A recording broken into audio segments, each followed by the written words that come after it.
우리 집안에 격언이 있는데 풍뎅이는 모가지를 비틀어도 살고 메뚜기는 다리를 부질러도 산다.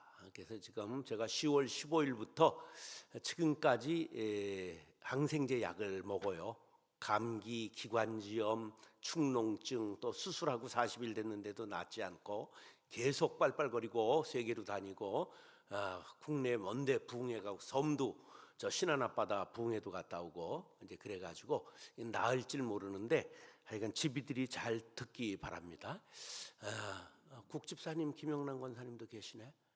반갑습니다. 큰 값이 많이 올라 힘들 텐데.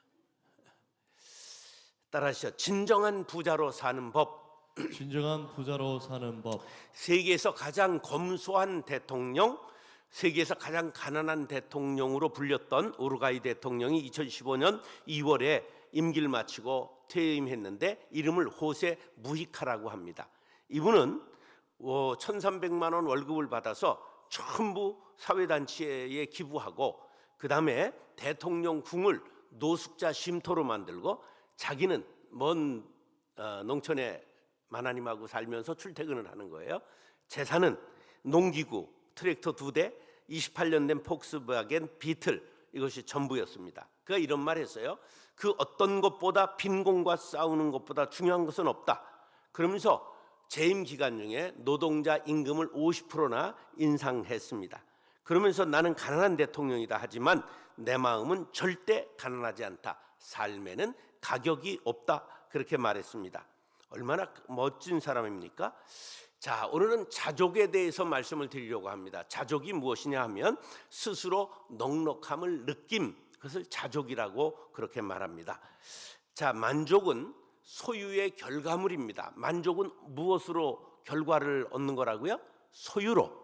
그런데 자족은 이만하면 충분하다 하는 감사의 결과물입니다. 자족은 무엇의 결과물이라고요? 감사의 결과물이다. 그래서 자족하게 되면 교만하지 않고 부족해도 원망하지 않아요. 자족하는 마음을 가지면 환경을 지배할 수 있고 극복하고 이제 환경에 넘어지지 않습니다. 사람은 누구나 잘 살고 풍족하기를 원하죠. 그러나 그리스도인들은 자족을 터득해야 합니다. 아주 유명한 글이 있어요. 제프 딕슨이라고 하는 사람이 쓴 우리 시대의 역설입니다. 건물은 높아졌지만 인격은 더 작아졌다. 고속도로는 넓어졌지만 시야는 더 좁아졌다. 소비는 많아졌지만 더 가난해지고 더 많은 물건을 사지만 기쁨은 줄어들었다. 집은 커졌지만 가족은 더 적어졌다. 더 편리해졌지만 시간은 더 없다. 학력은 높아졌지만 상식은 부족하고 지식은 많아졌지만 판단력은 부족하다. 전문가들은 늘어났지만 문제는 더 많아졌고 약은 많아졌지만 건강은 더 나빠졌다. 너무 분별 없이 소비하고 너무 적게 웃고 너무 빨리 운전하고 너무 성급히 화를 낸다. 너무 많이 마시고 너무 많이 피우며 너무 늦게까지 깨어있고 너무 지쳐서 일어나며 너무 적게 책을 읽고 텔레비전은 너무 많이 본다. 그리고 너무 드물게 기도한다. 가진 것은 몇 배가 되었지만 가치는 더 줄어들었다. 말은 너무 많이 하고 사랑은 적게 하며 거짓말은 너무 자주 한다. 생활비는 버는 법은 배웠지만 어떻게 사는 것인가는 잊어버렸고 인생을 사는 시간은 늘어났지만 시간 속에 삶의 의미를 넣는 법은 상실했다. 달에 갔다 왔지만 길을 건너가 이웃을 만나기는 더 힘들어졌다.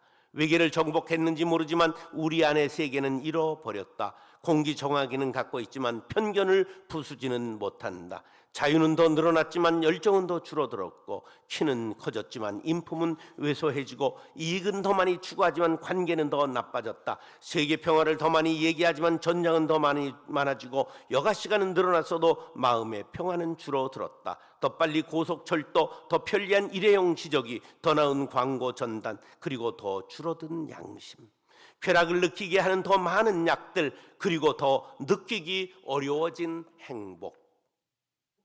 왜 사람들은 자족하지 못하는 것일까요? 감사하지 않기 때문입니다. 감사하지 않으면 마음속에 불만이 가득 차게 되고 벤자민 프랭클린은 자족은 가난한 사람을 부자로 만든다. 불만은 부자를 가난한 사람으로 만든다고 말했습니다. 불만을 갖게 되면 갑자기 가난해져요.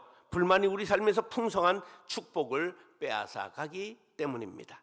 불만을 누르고 이기는 방법, 감사를 배우는 길밖에 없습니다. 범사의 우리 주 예수 그리스도의 이름으로 항상 아버지 하나님께 감사하며 또 무엇을 하든지 말이나 일이나 다 주 예수의 이름으로 하고 그를 힘입어 하나님 아버지께 감사하라. 범사에 감사하라. 이것이 그리스도 예수 안에서 너희를 향하신 하나님의 뜻이니라. 범사에 감사하고 항상 감사하고 무슨 일에든지 감사하시기 바랍니다. 그러면 마음이 달라지고 기쁨이 넘치고 평안을 누리고 여러분의 마음이 뿌듯해질 것입니다. 물질을 많이 갖고 적음이 행복의 바로메타가 아니고 자족하는 마음이 행복의 척도임을 기억하시기 바랍니다. 모든 일에 감사하는 마음을 가지십시오. 아픈 것도 감사, 병든 것도 실직한 것도 고난당한 것까지 감사해 보시기 바랍니다. 마음이 편안해질 것입니다. 자신이 불행하다고 생각하십니까? 자족하는 마음이 없기 때문은 아닐까요? 사랑하는 형제 자매 여러분, 자족하는 비결을 터득하고 행복을 누리며 진정한 부자가 될 수 있기를 예수님의 이름으로 축원합니다. 따라서 어떤 형편에서도 자족하기를 배워야 합니다. 우리 고등학교 때 이양하님의 나무라는 수필이 교과서에 실렸습니다. 나무는 덕을 지녔다. 나무는 주어진 분수에 만족할 줄을 안다. 나무로 태어난 것을 탓하지 아니하고 왜 여기 놓이고 저기 놓이지 않는가를 말하지 아니한다. 등성이에 서면 햇살이 따사로울까? 골짜기에 내려서면 물이 좋을까 하여 새로운 자리를 엿보는 일도 없다. 물과 흙과 태양의 아들로 물과 흙과 태양이 주는 대로 받고 득박과 불만족을 말하지 아니한다. 이웃 친구의 처지에 눈도 보는 일도 없다. 소나무는 소나무대로 스스로 족하고 진달래는 진달래대로 스스로 족하다. 나무에 하나 더 원하는 것이 있다면 그것은 천명을 다한 뒤에 하늘 뜻대로 다시 흙과 물로 돌아가는 것이다. 그러나 사람은 가다 장난삼아 칼로 제 이름을 새겨보고 흔히 자기 소용 닿는 대로 가지를 쳐가고 송두리째 베어가곤 한다. 나무는 그래도 원망하지 않는다. 새긴 이름은 도로 그들의 원대로 키워지고 베어간 제목이 혹 자기를 해칠 독지자루가 되고 톱 손잡이가 된다 할지라도 이렇다 말하는 법이 없다. 나무는 훌륭한 견인주의자요 고독의 철인이요 안분지족의 현인이다. 이양하님은 나무를 통해 우리 사람들에게 자족을 배우라고 말하고 있습니다. 자족하는 것은 얻는 것이 아니라 배우는 것이라고 사도 바울은 오늘 본문에 이렇게 말씀합니다. 10절로 11절 시작. 내가 주 안에서 크게 기뻐함은 너희가 나를 생각하던 것이 이제 다시 싹이 남이니 너희가 또한 이를 위하여 생각은 하였으나 기회가 없었느니라. 내가 궁핍함으로 말하는 것이 아니라 어떠한 형편에든지 나는 자족하기를 배웠노라. 할렐루야. 이 말을 편안한 상태에서 말한 것이 아니에요. 감옥에 갇혀서 감옥에 밖에 있는 교인들에게 한 말입니다. 감옥에 있던 사도 바울에게 영치금이 도착했어요. 빌립보 교인들이 보낸 것입니다. 그런데 돈을 보내준 것도 고맙지만 그들의 마음이 기뻤던 거예요. 감옥 생활에서 궁핍했지만 어떠한 형편에든지 나는 자족하기를 배웠다고 선언합니다. 여기 배웠다는 것은 연습했다, 훈련했다 그런 뜻입니다. 지독한 고난을 당했지만 감사하는 법을 배웠고 자족하는 마음을 갖게 되었다는 뜻입니다. 바울이 말하는 어떠한 형편을 고린도후서 11장에 찾아보면 기가 막힙니다. 그들이 그리스도의 일꾼이냐 정신없는 말을 하거니와 나는 더욱 그러하도다. 내가 수고를 넘치도록 하고 옥에 갇히기도 더 많이 하고 매도 수없이 맞고 여러 번 죽을 뻔하였으니 유대인들에게 40에 하나 강한 매를 5번이나 맞았으며 3번 태장으로 맞고 1번 돌로 맞고 3번 파손하고 일주일을 깊은 바다에서 지냈으며 여러 번 여행하면서 강의 위험과 강도의 위험과 동족의 위험과 이방인의 위험과 시내의 위험과 광야의 위험과 바다의 위험과 거짓 형제 중에 위험을 당하고 또 수고하며 애쓰고 여러 번 자지 못하고 줄이며 목마르고 여러 번 굶고 춥고 헐벗었노라. 고린도후서 11장을 고난의 백과사전이라고 말합니다. 우리 전체를 모아놓은 일생의 고난보다 사도 바울이 한 생애에 겪었던 고난이 엄청난 것을 우리가 듣고 보았습니다. 그런데 그는 자족했어요. 감사를 빼앗기지 않았어요. 기쁨을 빼앗기지 않았어요. 자족을 터득했어요. 그 비결이 뭐냐? 기쁨입니다. 자족의 친구가 기쁨이에요. 기쁨이 오면 평안이 와요. 그런데 이것을 기쁨과 평안을 빼앗아가는 게 있는데 뭐냐 하면 반복되는 평범한 일입니다. 밥상 차리기, 설거지하기, 청소하기, 빨래하기, 공부하기, 운동하기, 학교 가기, 출근하기, 반복되는 직장일, 일상에 반복되는 일을 무의미하고 따분하게 생각하는 순간 기쁨은 사라지고 평안을 잃게 되는 법입니다. 로렌스라고 하는 프랑스의 갈멜손의 주방 요리사가 있었어요. 이 요리사는 전쟁의 상위용사였어요. 50이 넘어서 수도원에 와서 내가 수도원에 살게 해주세요. 그러니까 먹고 살 게 없어서 그러는 줄 알고 딱지를 놨는데 간곡히 부탁하니까 주방에서 일을 하게 했어요. 그런데요, 세월이 가면서 모든 사람이 이 로렌스 형제를 우러르게 되었어요. 왜 그러느냐 하면 얼마나 음식을 만들고 그릇을 닦는 일을 거룩하게 했는지, 마치 그가 그릇을 닦는 모습이 주교가 성찬을 집례하는 것 같았다.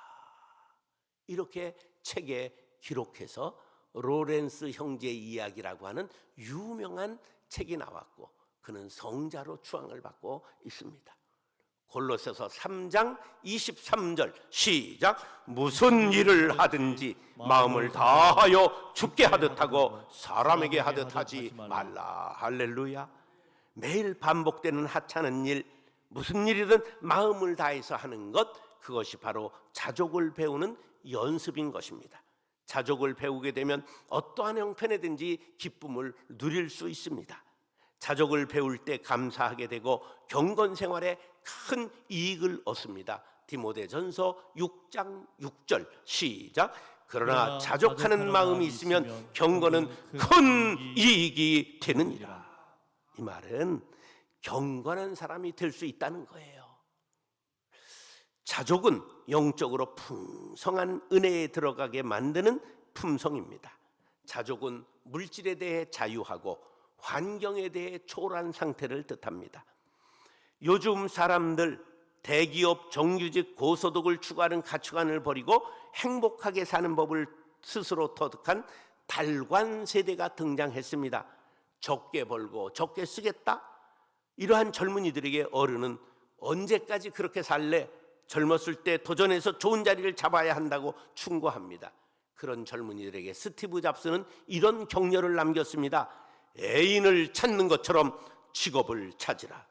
남들의 기준을 따라 눈치 보고 따라가지 말고 진정 자기가 좋아하는 일을 찾으라는 것입니다. 출세, 성공, 높이 오름보다 더 중요한 것은 감사하고 내적 기쁨이 충만한 상태, 즉 자족하는 마음입니다. 사랑하는 형제 자매 여러분, 어떤 형편이든지 자족하기를 배워 감사하는 기쁨이 넘치는 삶을 살게 되시기를 예수님의 이름으로 축원합니다. 따라서 세상사에 초연해야 자족할 수 있습니다. 세상사에 초연해야 자족할 수 있습니다. 초연이라는 뜻은 어떤 현실 속에서 벗어나 그것에 대하여 아랑곳하지 아니함, 현실에 얽매이지 않고 태어나거나 느긋한 상태를 뜻합니다. 돈에 대해서 초연하다, 죽음에 대하여 초연하다, 명예에 대해서, 출세에 대하여 초연하다, 이런 말로 씁니다. 인간을 사회적 동물이라고 말하지요. 사회 속에 살아가는 인간, 그 사회 속에서 형성된 가치관을 따라 삽니다. 돈 없이 잘 살 수 없다. 돈 벌어 떵떵거리고 남부럽지 않게 부자로 살아야 한다. 출세해서 남주냐? 남을 밟고라도 일어서야 한다. 이러한 가치관이 팽배한 세상에서 대부분은 그 방향을 따라 살아가지만 그 결과는 행복하지 않습니다. 욕망이라는 전차를 타고 달리는 군상들에게 세상은 더욱 탐욕을 부추깁니다. 탐욕에 사로잡히면 가진 것에 만족하지 않고 더를 외치며 살게 됩니다. 이솝은 이런 사람들에게 이런 우화를 남겼습니다.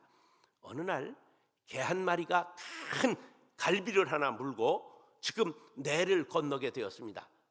그런데 내를 건너다 보니까 그 물에 고기 큰 덩어리를 물고 가는 개가 한 마리 있는 거예요.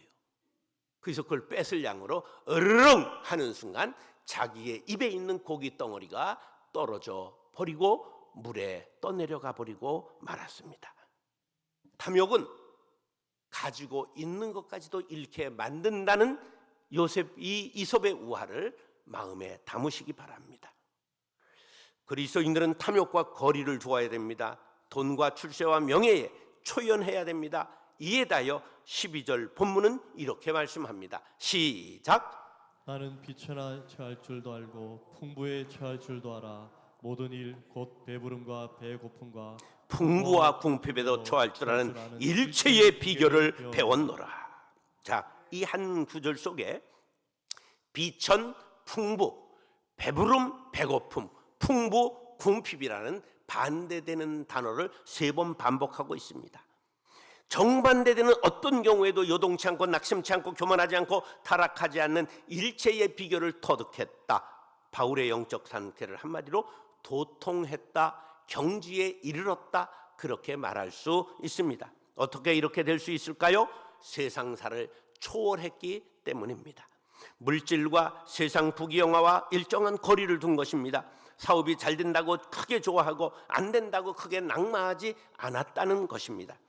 사노라면 언젠가는 좋은 날도 오겠지, 막연한 낙관론이 아니라 주께서 부르신 그 자리에서 최선을 다하면서 궁전이나 초막이나 그 감옥이나 자유의 상태나 감사할 수 있는 전천후 신앙인이 된 것입니다. 잠언 30장 아굴의 기도를 읽겠습니다. 내가 2가지 일을 주께 구하였사오니 내가 죽기 전에 내게 거절하지 마시옵소서.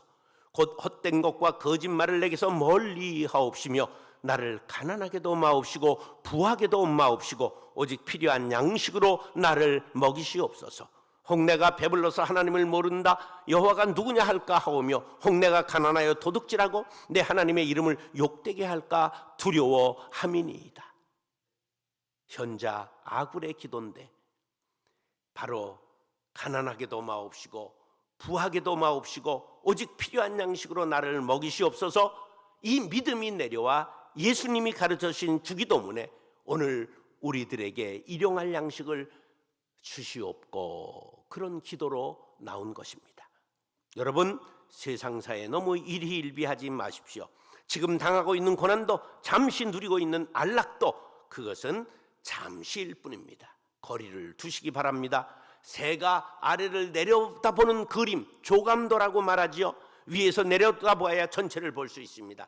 전천후 신앙을 가지면 날이 좋아도 감사, 흐려도 그 위에 빛날 태양을 생각하며 감사할 수 있습니다.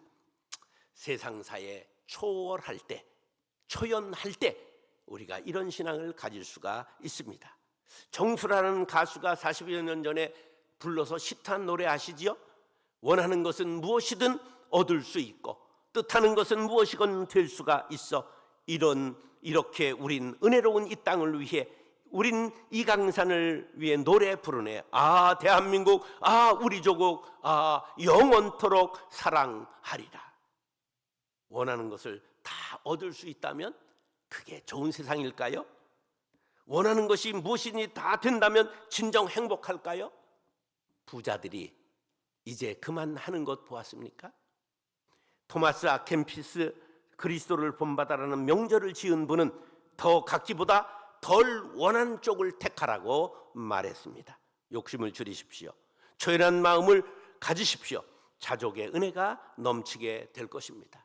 매튜 헨리 목사님은 영국 목사님인데 유명한 주석가입니다. 그분이 도둑을 맞고 드린 4가지 감사. 하나님 감사드립니다. 내가 이전에는 한 번도 도둑을 맞은 적이 없기 때문이고, 그들이 내 지갑을 가져갔지만 내 목숨을 가져가지 못했기 때문이고, 그들이 내 재정의 전부를 가져갔지만 그것이 그리 많지 않기 때문이고, 내가 도둑질한 사람이 아니고 도둑을 맞은 사람이기 때문에 감사합니다. 혹시 여러분 지금 잃은 것이 있습니까? 몹시 힘듭니까? 건강이 상하셨습니까? 초연한 마음을 갖고 감사를 찾아보시기 바랍니다. 그러면 자족의 은혜가 넘치게 될 것입니다.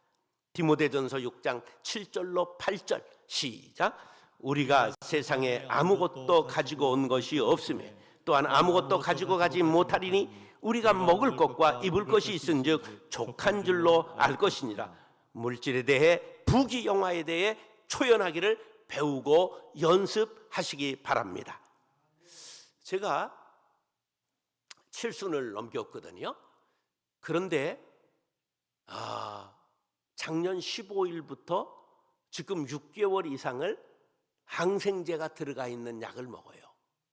감기가 기관지염이 됐다가 축농증이 됐는데 계속 약을 먹어도 낫지 않아서 지금 40일 전에 축농증 수술을 사흘을 했어요. 입원해서 해야 되는데 입원하지 않을 일할 욕심으로 하루 6시간씩 입원만 했다가 나와서 또 일하고 또 받고 또 수술을 해가지고 3번 마취하고 수술을 한 거예요. 그리고 계속 일하고 집회 다니고 그동안에 어디도 갔다 왔냐면 신안 앞바다 40분 배 타고 들어가 부흥회를 하고요. 영국을 가서 부흥회하고 그랬는데 감사해요. 여러분 아픈 것도 살아있으니까 아픈 거예요. 뒤져봐요. 아픈 게 어디 있어요? 네, 생각해 보세요.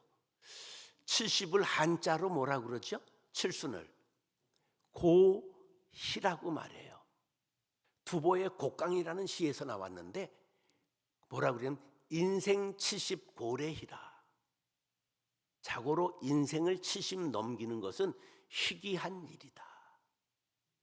내가 박물관에 가야 될 희귀한 존재가 된 거예요. 우리 장로님 90대에서도 건강하시잖아. 할렐루야. 우리가 건강한 거, 병든 것도 살아있음에 병을 느끼는 거지. 무덤에 들어가면 병이 어디 있어요? 뒤졌는데. 여러분 이 역지사지로 생각하면 모든 것이 감사할 것이죠. 예, 제가 지난 주간에 런던에 부흥회를 갔어요. 예, 몇 명 교회냐 하면 30명 교회예요. 제가 봤다고 10명 더 와서 40명 부흥회에 참석했어요. 근데 30명 교회에서 비행기표를 끊어주면 망해요. 그래서 제가 비즈니스석으로 14시간 날아가니까 제가 500만 원 들여서 끊었어요. 근데 박용주 장로님이 90세에 돌아가셨다 그래서 내가 장례를 치러야지. 왜냐하면 그분이 우리 건축위원장 하시고 훌륭한 분이시거든. 나에게는 큰형님 같은 분이거든. 그래가지고 하루 앞당겨 오는데 벌금 또 60만 원 냈어요. 비행기표가 다행히 있어서 와서 새벽 4시 20분에 발인 예배를 인도했어요. 그리고 목사님들 거기서 또 이틀 동안 세미나를 했는데 책을 가져가서 드리고 이틀 동안 밥을 사드렸는데 최고로 좋은 것 사드리라고 돈이 많이 들어갔어요. 차 렌트비도 들어가고 이래서 1,000만 원 쓰고 왔어요. 사례비 받은 건 사모님 드리고 왔어요.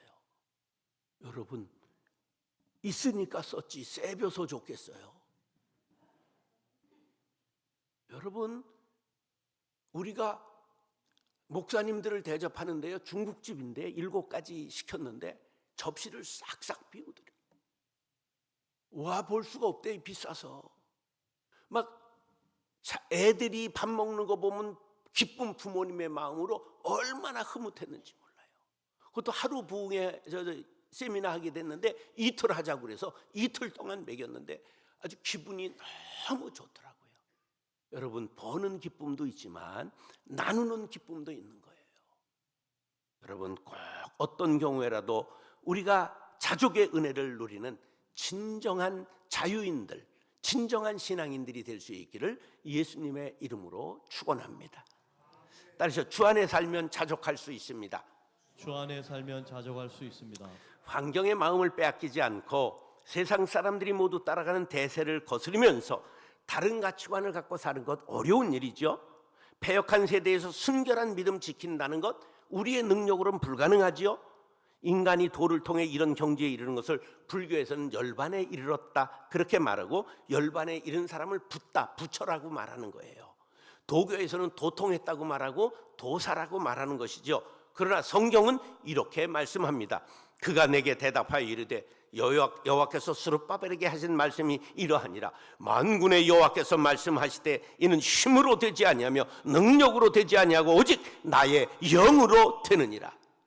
힘으로도 안 되고 오직 성령의 능력을 덧입을 때 가능하다고 말씀하고 있습니다.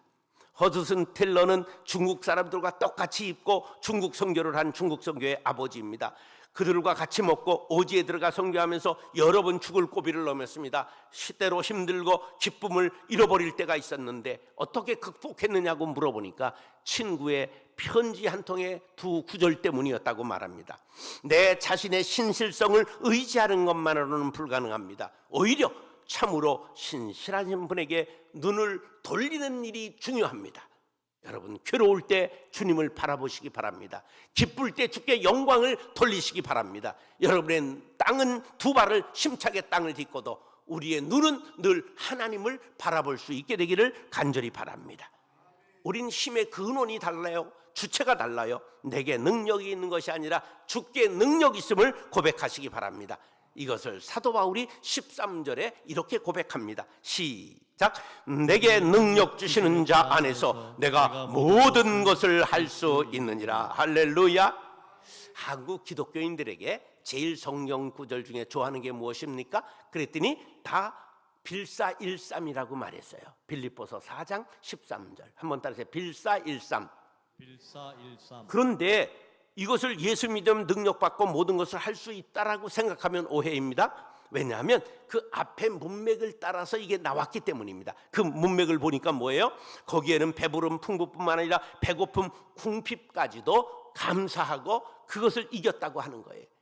자, 어떤 경우에도 감사하는 것이 능력이라는 뜻입니다.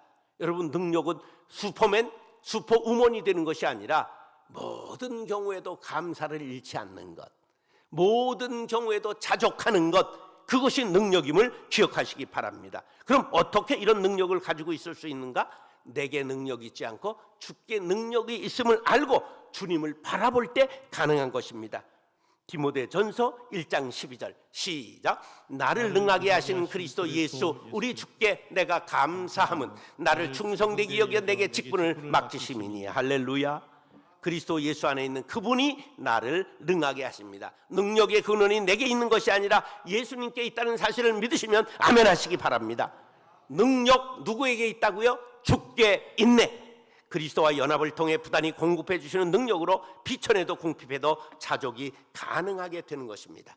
주 안에 있는 나에게 딴 근심이 있으랴. 십자가 밑에 나아가 내 짐을 풀었네. 주님을 찬송하면서 할렐루야 할렐루야. 내 앞길 멀고 험해도 나 주님만 따라가리. 찬송가 41장에 주 안에 기쁨 있나라는 찬양이 있어요. 주 안에 기쁨 있네, 주 안에 살자. 주 안에 평안 있네, 주 안에 살자.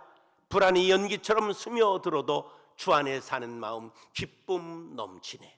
주 안에 사랑 있네, 주 안에 살자. 주 안에 소망 있네, 주 안에 살자.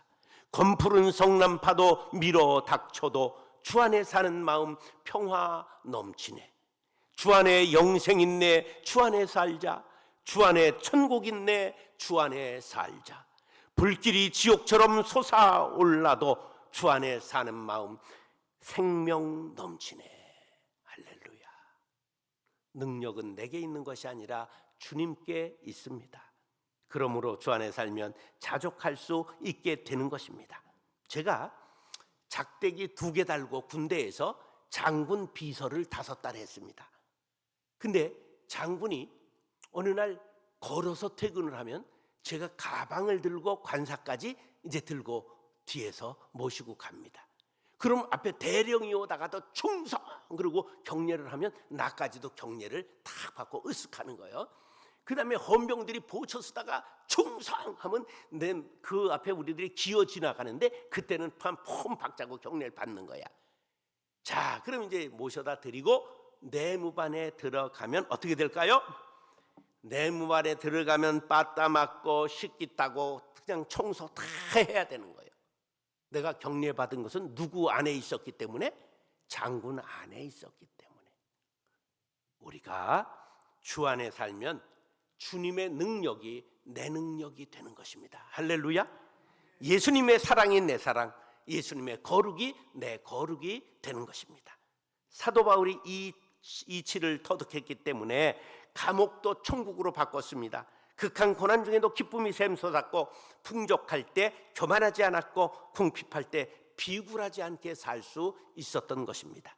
그렇게 살기를 원하시면 아멘. 그러면 여러분들이 능력 주시는 그리스도 안에 살게 될 줄로 믿습니다. 주님의 뜻대로 말씀대로 그리스도의 향기를 풍기며 살아갈 수 있게 되기를 축복합니다. AD 5세기에 터키 안티오키아라고 하는 곳에 유명한 고급 창녀가 있었습니다. 펠라기아라고 하는 창녀인데 화려한 옷에 보석을 거치고 짙은 향수를 뿌리고 몸종을 대동하고 다닙니다. 그런데 어느 날 거리에서 논노스라고 하는 사제가 복음을 전하는데 그 말씀을 듣고 회심했습니다. 그래서 그 도시에서 유명한 창녀 펠라기아가 사라졌어요.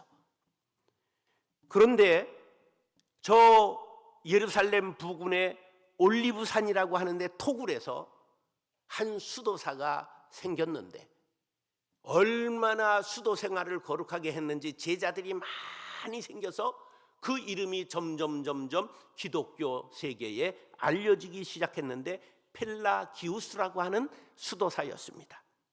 제자들이 많이 생겼는데 그가 457년 생을 마치게 돼요. 제자들이 스승의 염을 하기 위해 옷을 벗기고 다 기절하고 넘어졌습니다. 옷을 벗겼더니 여자였어요.